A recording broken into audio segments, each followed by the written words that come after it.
So I started failing at a young age. I failed grade 11. And I failed grade 11/standard 9 because, as I said, I started doing events at a young age. So I was very good at school. And when I say very good, I wasn't number 1, but I was always number 2 or 3. You know, I was always within the top 5 throughout my years at school. So I was not bad. I was really good, and I was really good at sports.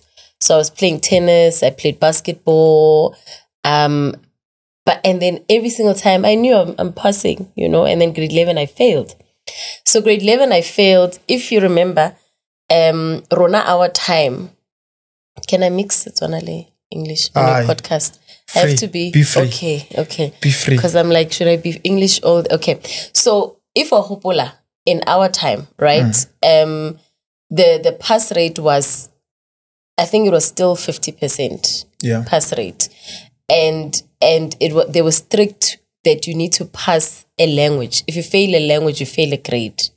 So I failed Afrikaans, grade 11. That was the only subject I failed. And I failed Afrikaans by 2% because I got 48%. And then I failed the entire grade. Yeah, if it was 2023, you would have gotten high marks. I know. 48%.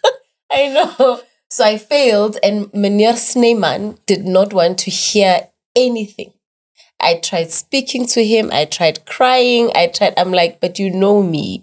And he was like, well, you failed. So that was the biggest failure, and I would say the first biggest failure that I experienced.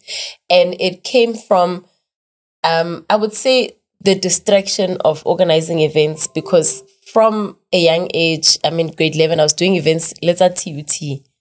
You know, at the time, I would do the hockey days, I would do the spring bash, and I would work. And I would get paid, as much as it wasn't a lot of money, but I'd get paid, you know. And then you get access to these artists, and you are 17 years old, and you have access to celebrities and artists, and you know, you can imagine the mentality at that age. And then my dad was like, I don't even want to hear anything about events ever. I don't care that they bring in money, but you're going to focus on school. So I had to repeat grade 11. I was completely embarrassed to a point where I changed schools because I couldn't even face my peers at the time, you know. So I went elsewhere to complete my grade 11, and I wanted to focus in a place where nobody knew me and nobody could rub it in my face, you know. But then that was also back again where I realized I actually have myself to push myself through life. And I pushed, and I passed my matric with 2 distinctions in languages, Afrikaans and English. Oh, the one that you failed, now you got a distinction. You didn't want to repeat. No. So that was my first relationship with failure, and I got used to understanding that even if you fail, you can still get back up again and even be better than before. Yeah. So fast forward to just when you started working, what was the industry that you started in before you went on to start Alpha Destiny Communications? Did you study PR? Did you study marketing? What did you study, and what did you do subsequent to that? Okay, so the first industry I was exposed to was the events industry, entertainment industry. And from there, I registered my first business in 2008, which was Alpha Destiny Event Management. And then I went to study, and when I went to study, I wanted to study something that has events, but not events entirely. So I looked for a course that will allow me to work with people. I looked for a course that will not box me into an office environment where I am just there. You know, I wanted to work in an industry where I can do various things at various times and work with different types of people. And I found public relations. So I studied PR at Varsity College, and that's how I entered the industry. In Sentin or Menlyn? Menlyn, okay. Does it matter? No, you know, it does.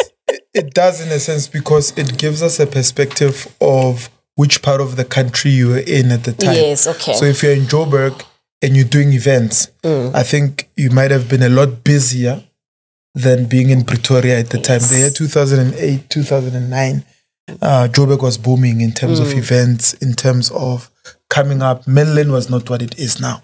That's true. Even though I studied in mainland, I did get an opportunity while I was doing my second year to work for Pepsi, DJ Pepsi and Mahuta. Hey, they were hot then. Yeah. So they used to do Spring Music Explosion spring season. And it used to be a tour. So they would have a Bloemfontein invasion. That's what they'd call it. Or Joburg invasion, you know. And I did the PR for that. So I pitched to PR that event. I was still a student. I had not worked in the PR space. But I pitched myself for it and I got it. And I learned on the job. So I managed the artist. I managed the media and the hosts that would attend the events. At that event, at the Spring Music Explosion, can't even remember. 2010, it was 2010 that I worked with them. And then 2011, I went back to finish. As I'm going back to finish, now I grew up in church. So I was very active in church. I was a youth president at church. So 2011, the church then chose me as a delegate to go and represent the church in America, in Orlando, Florida, 2011. Yeah. So I couldn't do, even though the event happened again 2011, Spring Music Explosion, I couldn't do it because it was clashing with the church event. Yeah. Yeah. So I had a So you wanted to go to America. I wanted to go to America. Event America. I'm going to America. I'm going to America. I mean, you're young. Who would not want that opportunity? All expenses paid. It was a good opportunity. I can imagine. What did that, like, this begs the question. What did that opportunity do for you mentally? You know, that being exposed to a different environment, different space you had never been in. Yeah. I mean, you grew up in Atteridgeville. Now all of a sudden here you are, you're in Orlando. I'm in Florida. Florida, yeah. Sure. I actually realized that America is not as great as everybody say it is. Even though I've only been exposed to one part of the US. But to me, I think with everything that we've seen, MUTV, I imagined, something different, you know. And I landed in Washington airport and I was like, oh, okay. The airport is almost like OR Tambo, but it's just bigger. It's massive, you know. And I'm like, okay, nothing new. Let's get into the bus. Let's go on the road. Okay, I see the road. I see the highways.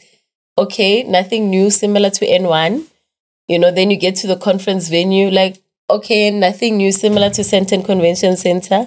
You know, then it was, for me, it was a bit of an anticlimax.